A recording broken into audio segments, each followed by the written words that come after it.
All right, everyone, just a quick update on the macros. So here's the UI. It's not running on the touchscreen right now. I don't have access to it.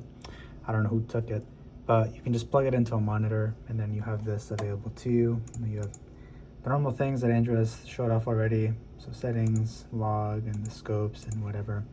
But today we're gonna be talking about this, the macros there. So right now they're all empty. There's 4 of them, 4 slots, and they each go with one of these 4 macro buttons, these physical ones.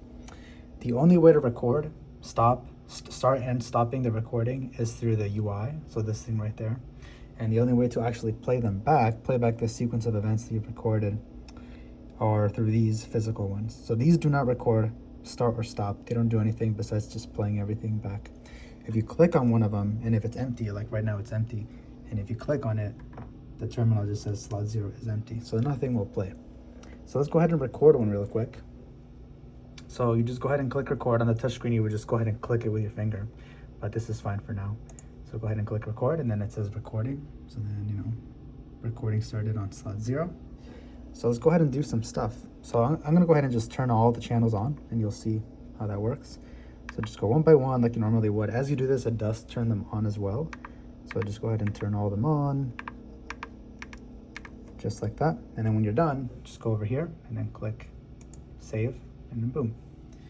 You get the recording stop for slot 0, and then it also tells you the number of events that happened. So 8 events in this case. Cool. So now let's go ahead and turn them off. So let's go record another macro. So go ahead and click that one, for example. And then let's go ahead and just turn them off one by one. So turn that off, and all these off,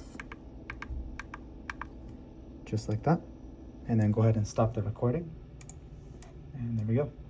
So now, if we click macro 1, it'll turn all of them on. Right now I did add a slight delay for demonstration purposes, so you can see it happen live. It's pretty quick if you don't. So let's go ahead and click macro 1, and then I'll show you everything at the same time. So let me back out. So you click that there, and boom, you just saw all of them turn on the scope. So there's all that, and then also on the AFP. And if you click macro 2, it'll turn them all off. So let me go ahead and demonstrate that real quick. So click it, and then there we go. They're all off there, and then they're all off right there. So there we go. And you could also, let's say you change your mind, and let's say these are all full, and then you want to record a new macro. Let's say slot 0 you don't use anymore, so you want to change that one to something else. You can go ahead and click record, and then it'll start recording again. So slot 0.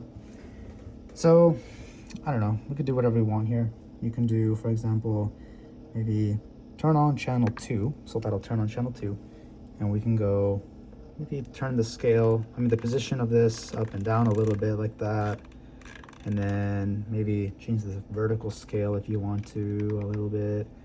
I don't know why in the world you would do this for a macro, but hey, you can do it if you want.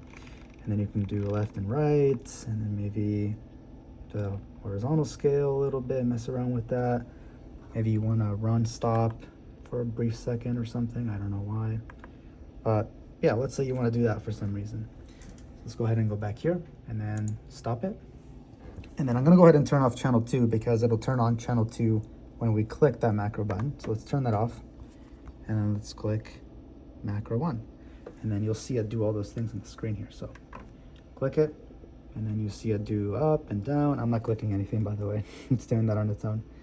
And then it'll do the scaling a little bit, and then you'll see the run stop button also turn off and on at the end there. There we go. It did it very slightly, and boom, that's it.